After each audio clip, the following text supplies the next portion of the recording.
আসসালামু আলাইকুম। এখানে আছে হচ্ছে আমের আচার। এটা হচ্ছে আমের ঝুরি আচার।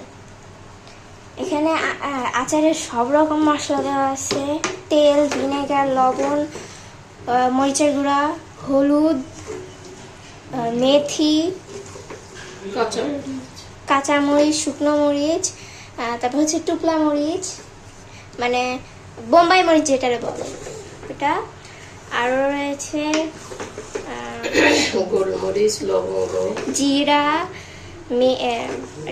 মৌরি, সব রকমের মশলা দেওয়া আছে এতে। এইভাবে সব রকম, তার মধ্যে রসুন, যে রসুন দেওয়া আছে, আর সরিষার তেল দিয়ে এটা এখন মাখানো হইতেছে চুলা জ্বালায়।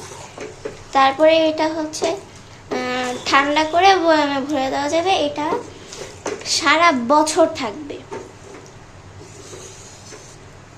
চাইলে রোদ্রেও শুকাইতে পারবেন, বারান্দায় বা ছাদে রোদ্রে। সেন্টটা অনেক সুন্দর আসছে, তার মানে ফ্লেভারটা অনেক সুন্দর আসবে।